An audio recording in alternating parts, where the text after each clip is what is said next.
me, Mario. Hey, this is Lenny, or Lensky on YouTube, and we're going to do another Let's Play. I haven't done one of these in a while, but this is one of my favorite Nintendo 64 games, if not one of my favorite Mario games, Super Mario 64. I have a lot of fond memories of this game and a lot to say about this game. So let's just jump in. I'm going to delete all these files here. All right.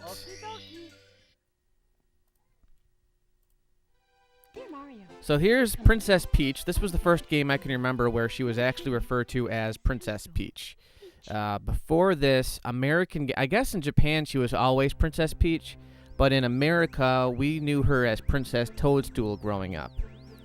For some reason, the Japanese games, when they came to America, they couldn't just leave things alone. Names and things would always change, like going back to the Sonic the Hedgehog games. The main villain was always Dr. Robotnik, but I guess in Japan he was originally called Dr. Eggman, and we didn't get the true name of the character. I actually think Dr. Robotnik's a much better name for a villain, but we didn't get that until, I think, the Sega Dreamcast incarnations of Sonic.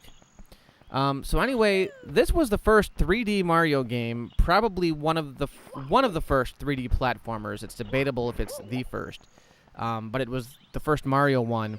And you have to remember, today it doesn't look that much. It doesn't look like much in the face of like Call of Duty and all of those things.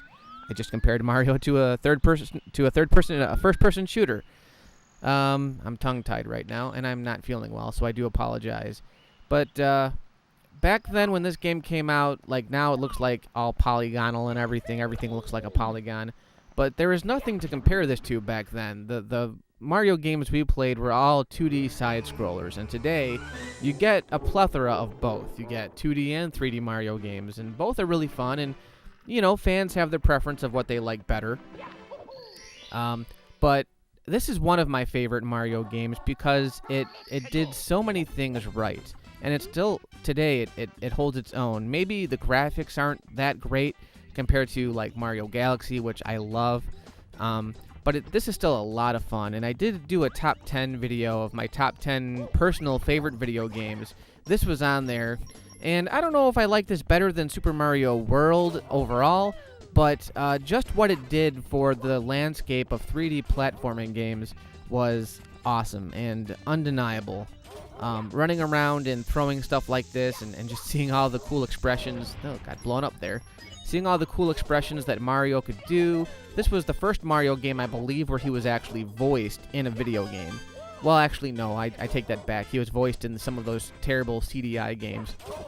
But, it was so awesome, and I know today, like, that big, bulky Nintendo 64 controller is really hard to hold, and you know, it's hard to believe that Nintendo released something like that. But when it first came out, I didn't grow up with the Atari. I grew up with Nintendo, and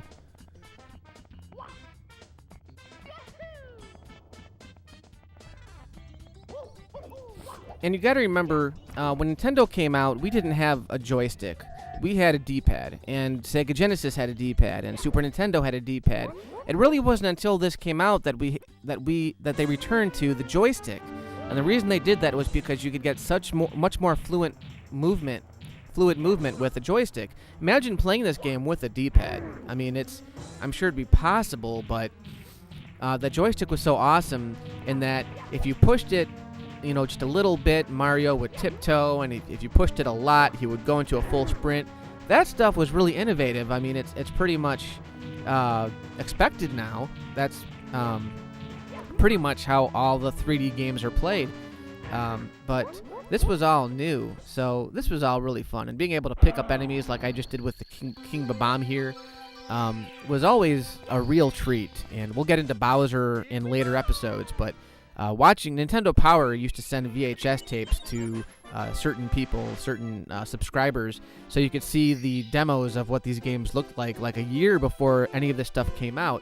And to see footage of Mario swinging Bowser by the tail and throwing him into a bomb was amazing. So it's really hard to imagine a world before 3D games took over, and of course today pretty much everything looks like, you know, a Pixar animated movie, really. The graphics have come so far in 20 years, hell, 10 years.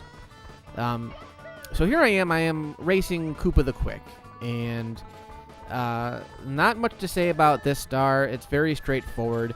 I remember when I first played this game, though, it was really disorienting because you literally, I mean, it was the first time you could play a Mario game, really, and you don't have a set path. You've got games like Mario World where you have the level, and then you might have like a secret, and you have to find a key to get into the keyhole and all. Mario World is probably my all-time favorite Mario game for that reason, but it was still a 2D platformer. You were still on a linear path. Yoshi's Island kind of played with branching a little bit, but this was the first game where they dropped you into a world and you didn't have a clear path of where to go. You had to kind of look around and find stuff. I love doing the little humping the pole with Mario. I love doing the 360s. Real fun and real easy to do. The backflips. The joystick just made it feel so intuitive. Yeah, there we go. Mario acting like a crazy man. Backflip, backflip.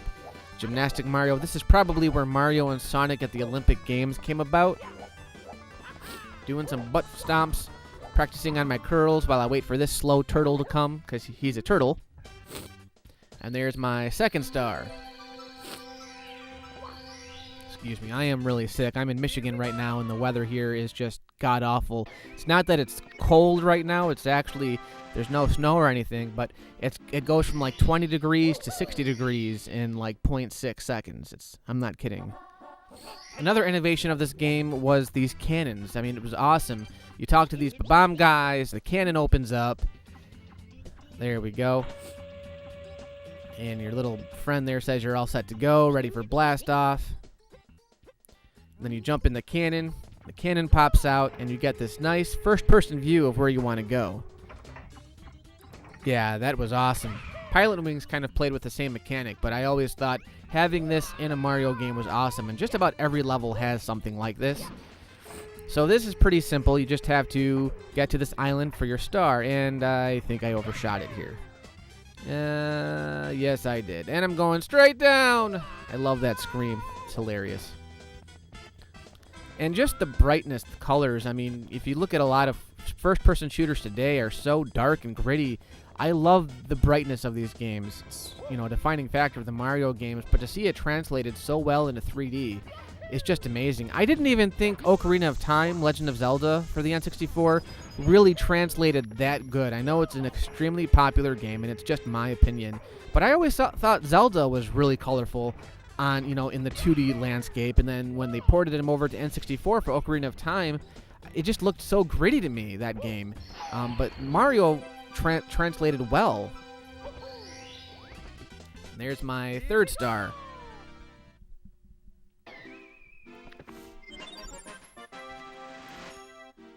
So now I've got 3 stars. Now there are these little doors in the castle that you can open depending on how many stars you have. The most basic levels just have 1 star, so you can, or 0 stars, so you can enter right away. But now that I've got 3 stars, I can explore more of the castle. So it's almost like Zelda in that way, where the more hi Allie, the more stars you collect, or the more items you can collect, the further you can go into the castle. So that was another great thing. It was almost like they were taking like the best elements of Zelda and putting them into a Mario game and making like an all-new experience. I love throwing around these bombs. So awesome. Now each level there are 7 stars, and there are also some hidden stars around the palace. They're called the castle secret stars. But every level, every painting has 7 stars. You get the 6 mission stars, I call them, which are the stars where you have to do a certain task to get them. And then every level has the 100 coin star, which if you get 100 coins, you get your 7th star. So I usually like to get the 100 coins right around the time I get my 8 red coins. And every level also has an 8 red coin star where you have to collect 8 red coins to get your star. Sometimes they're spread all throughout the level. Sometimes you have to solve a puzzle to get them. And sometimes they're right next to each other. You just have to find out how to get to them. This is one where they're all spread out through the level. And this is probably the best way, or my favorite way of getting familiar with the course, is the 8 red stars, because usually they're distributed so well throughout the level that you can see pretty much the entire level by looking for these stars. Like right here, we haven't seen this section yet with all the Goombas. I know coming up there's a section where you can actually ride on a turtle shell, and I think that this is the first game where you could actually do that. Another innovation of this game, I'm pretty sure this wasn't the first game to do it, but it's pretty much standard now. This game tells you like all the buttons you need to push. It gives you in-game hints on how to do things if you're stuck. You got to remember, this was still the time of instruction manuals where you were required to either read Nintendo Power or read the manual that came with the game. There we go. I love this. This is awesome. And of course, the Chain Chomp guy in 3D looks spectacular. Can you imagine playing like a Link to the Past and coming across this thing in 3D if Link to the Past was reconverted into 3D? That sounds like a good idea, actually. Link to the Past is my favorite game of all time. There's another star there. This guy is funny, this ball and chain thing. Later on, you got to release him. Oh, if you circle these wooden things, stars come out too, if I can do it without getting killed. Come on, Mario. Ugh, I'm so stuffy. There we go. See, all those coins just came out of that pole because you circle around it a number of times. Another way to get my 100 coins. Some levels are really difficult to get 100 coins because they don't have very many coins. You have to literally, leave no shell unturned to find coins in some of these levels. Levels like this is of course the beginning level. It's going to be easy, but it's pretty easy to find 100 coins. And your eight red coins count towards that. One red coin amounts to 2 coins. So that's pretty cool. And then you've got the blue star coins. One of those is 5 coins. So another way to really up your coin count for your star. And it was awesome, too, that they didn't... I think it would be pretty stupid to put a time limit on these levels because you really want the feeling of exploring these levels and not being rushed into finding where to go and where to... It's a very non-linear game. Now, playing this game today, I was surprised at how small a lot of these levels seemed, and they really are compared, relatively speaking, compared to a lot of other platformers today where you've got games that are on a Blu-ray disc. Games are so huge, and they take 50 years to beat. 50 hours to beat, but they feel like 50 years. And the water effects in this game, for the time, I still think they hold up pretty well. The bubbles and things like that. There's a 1-up. One thing that's really annoying about the 1-ups in this game, and some of the other Mario games do this too, they don't save your 1-ups. So you could spend like an hour getting a ton of 1-ups, and then you turn off the game, and even though it'll save like your progress, it doesn't save your extra lives, which I think is crap. But there's a lot of 1-ups in this game, so I guess it doesn't matter too much. Then going up this hill, there's another one. And I like how the game is realistic where you have to really try to get up these slopes. The first time you enter this level, there are 2 of those cannonballs in your path. Oh, no! Knocking me down the hill. Now I got to start all over again. Luckily, I opened that gate, so there's a shortcut for me. I don't got to go through, past the Chain Chomp again.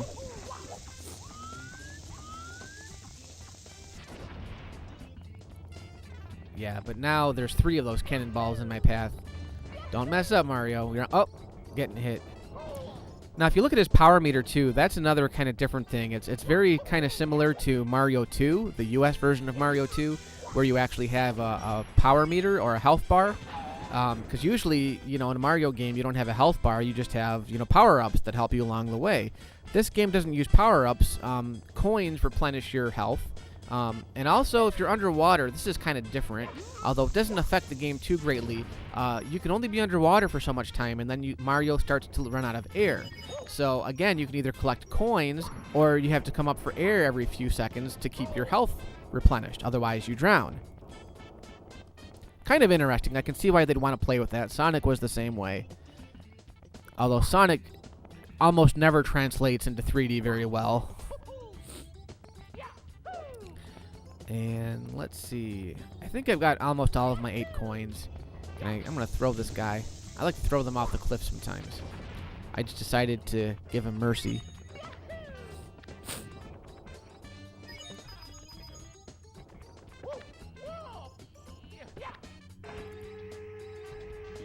These things are so fun. With this level, I usually stick to this island. But you can shoot Mario all over the level and just see where it takes you. It's a lot of fun.